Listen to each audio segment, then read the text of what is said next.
नमस्कार, मैं हूं शिवांगी और आप देख रहे हैं A1 न्यूज बिहार। आज है 18 मई। चलिए फटाफट जानते हैं बिहार के हर जिलों की बड़ी खबरों को। पहली खबर, स्टेशन के यार्ड रीमॉडलिंग कर्ज को लेकर कई ट्रेनों को निरस्त करने का निर्णय लिया गया है। इससे सिवान से यात्रा करने वाले बड़ी संख्या में यात्री प्रभावित होंगे। वाराणसी रेल मंडल के PRO अशोक कुमार ने बताया कि उदयपुर से 4 जून को प्रस्थान करने वाली 19601 उदयपुर न्यू जलपाईगुड़ी एक्सप्रेस निरस्त रहेगी। न्यू जलपाईगुड़ी से 6 जून को प्रस्थान करने वाली न्यू जलपाईगुड़ी उदयपुर एक्सप्रेस निरस्त रहेगी। हावड़ा से 7 जून को प्रस्थान करने वाली हावड़ा काठगोदाम एक्सप्रेस निरस्त रहेगी। काठगोदाम से 7 जून को प्रस्थान करने वाली 13020 काठगोदाम हावड़ा एक्सप्रेस निरस्त रहेगी। दरभंगा से 8 जून को प्रस्थान करने वाली दरभंगा नई दिल्ली एक्सप्रेस निरस्त रहेगी। नई दिल्ली से 9 जून 2022 को प्रस्थान करने वाली 12566 नई दिल्ली दरभंगा एक्सप्रेस निरस्त रहेगी। वहीं भागलपुर से 9 जून को प्रस्थान करने वाली भागलपुर जम्मू तवी एक्सप्रेस निरस्त रहेगी। जम्मू तवी से 7 जून को प्रस्थान करने वाली 15098 जम्मू तवी भागलपुर एक्सप्रेस निरस्त रहेगी। जम्मू तवी से 11 जून को प्रस्थान करने वाली 12588 जम्मू तवी गोरखपुर एक्सप्रेस निरस्त रहेगी। गोरखपुर से 6 जून को प्रस्थान करने वाली गोरखपुर जम्मू तवी एक्सप्रेस निरस्त रहेगी। लालगढ़ से 7 जून को प्रस्थान करने वाली लालगढ़ डिब्रूगढ़ एक्सप्रेस पूर्वोत्तर रेलवे के लखनऊ मंडल पर 120 मीटर नियंत्रित कर चलाई जाएगी। गुवाहाटी से 30 जून को प्रस्थान करने वाली गुवाहाटी जम्मू तवी एक्सप्रेस पूर्वोत्तर रेलवे के लखनऊ मंडल पर 60 मिनट नियंत्रित कर चलाई जाएगी। कामाख्या से 7 जून को प्रस्थान करने वाली कामाख्या गोमती नगर एक्सप्रेस पूर्वोत्तर रेलवे के लखनऊ मंडल पर 60 मिनट नियंत्रित कर चलाई जाएगी। अगली खबर, छपरा जिले के गड़खा थाना क्षेत्र के अपराधियों के हौसले दिन प्रतिदिन बुलंद होते जा रहे हैं। लगातार लूट व चोरी की ऐसी वारदात सामने आ रही है जो हैरान करने वाली है। ताजा मामला छपरा मुजफ्फरपुर NH 722 पर गड़खा थाना क्षेत्र के लचका पुल के पास का है, जहां बाइक सवार बदमाशों ने व्यवसायी से 1,80,000 रुपए लूट लिए। वारदात को अंजाम देने के बाद बदमाश आसानी से फरार हो गए। जाते समय लुटेरे उनकी बाइक की चाबी भी लेते गए। पुलिस मामले की जांच में जुट गई है। गड़खा थाने के चैनपुर गांव निवासी व बिल्डिंग मटेरियल्स विक्रेता वीरेंद्र कुमार राय दुकान के रुपए लेकर छपरा बाजार समिति स्थित ICICI बैंक की शाखा में उसे जमा करने जा रहे थे। जैसे ही उक्त स्थान पर पहुंचे बाइक सवार बदमाशों ने हथियार के बल पर वारदात को अंजाम दे दिया। लूटपाट का विरोध करने पर बदमाशों ने उनके साथ मारपीट भी की। बदमाश 2 की संख्या में थे और सफेद रंग की अपाची बाइक पर सवार थे। लूट के शिकार व्यवसायी ने परिजनों को फोन कर वारदात की जानकारी दी। फिर पुलिस को भी लूट की सूचना दी गई।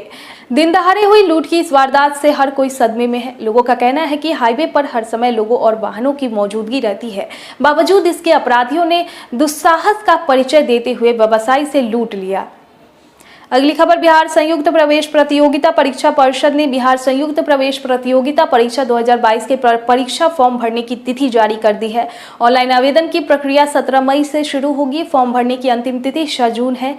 चालान से पेमेंट की अंतिम तिथि 8 जून है। ऑनलाइन पेमेंट की तिथि 9 जून रखी गई है। आवेदन फॉर्म में 10 से 12 जून रात 11:59 तक सुधार कर सकते हैं। सामान्य अभ्यर्थियों के लिए 1000 व अन्य के लिए 500 रुपए शुल्क रखा गया है। PCMB के लिए 1100 रुपए देने होंगे। एडमिट कार्ड व परीक्षा की तिथि बाद में जारी की जाएगी।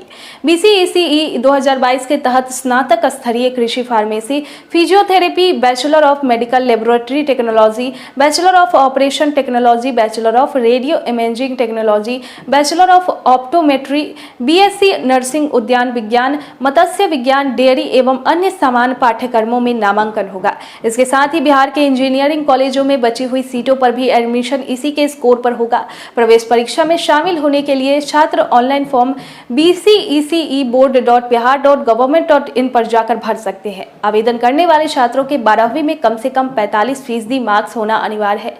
आरक्षित वर्ग के छात्रों को मार्क्स में 5% की छूट मिलेगी। अगली खबर, बिहार सरकार राज्य भर में संचालित कोचिंग संस्थानों की नकेल कसेगी। इन संस्थानों को संचालन के लिए हर हाल में राज्य सरकार से निबंधन कराना होगा। तय मानक के अनुरूप सुविधाएं देनी होगी। साथ ही तमाम कोर्सों के लिए योग्य शिक्षकों की टीम, जरूरी आधारभूत संरचनाएं रखनी होगी। इसके अलावा कोचिंग संस्थानों को निबंधन आवेदन के समय ही संचालित कोर्सों के लिए शुल्क की जानकारी सरकार को देनी होगी। राज्य में निजी कोचिंग संस्थानों पर नियंत्रण के लिए बिहार कोचिंग संस्थान अधिनियम 2010 लागू है। राज्य मंत्रिमंडल विधानमंडल के दोनों सदनों और राज्यपाल की स्वीकृति के बाद यह अधिनियम 28 अप्रैल 2010 को बिहार बजट में प्रकाशित हुआ तभी से लागू है, लेकिन अब तक इस अधिनियम को लागू करने के लिए नियमावली नहीं बनी थी। अधिनियम बनने के 12 साल बाद अब इसकी कवायद तेज हो गई है। शिक्षा विभाग ने बिहार कोचिंग संस्थान नियमावली 2022 प्रारूप बना लिया है। इसे विभागीय वेबसाइट http://state.bihar.in पर एजुकेशन बिहार पर प्रकाशित कर दिया गया है। अगली खबर, पछुआ के प्रवाह और प्रचंड ताप के दक्षिण बिहार में लगातार दूसरे दिन भी भारी गर्मी रही। दक्षिण मध्य बिहार और दक्षिण पश्चिमी बिहार के 8 जिले ज्यादा प्रभावित रहे। बक्सर और औरंगाबाद में सोमवार को हीट वेव की स्थिति रही, जबकि गया, रोहतास, नवादा, नालंदा और जमुई में लगभग लू जैसे हालात रहे। मौसम विभाग ने कैमूर, रोहतास, औरंगाबाद, नवादा और गया में मंगलवार को हीट वेव की चेतावनी जारी की है। येलो अलर्ट जारी कर लोगों को बेवजह घर से बाहर न निकलने की अपील की है। अगले 24 घंटे में पश्चिम चंपारण, पूर्वी चंपारण, सीतामढ़ी, मधुबनी, सुपौल, अररिया, किशनगंज, पूर्णिया और कटिहार में गरज के साथ बारिश की चेतावनी जारी कर दी है। मंगलवार को दोपहर 12 बजे तक आंधी पानी की स्थिति रहेगी। भीषण गर्मी से लू लगने का खतरा भी फिर से बढ़ गया है। गर्मी व लू से पीड़ित मरीज लगातार अस्पताल पहुंच रहे हैं। अगली खबर, भारतीय पुलिस सेवा के 3 अधिकारियों का सोमवार को तबादला किया गया। वर्ष 2012 बैच के आईपीएस अफसर संजय कुमार सिंह भोजपुर के नए एसपी होंगे।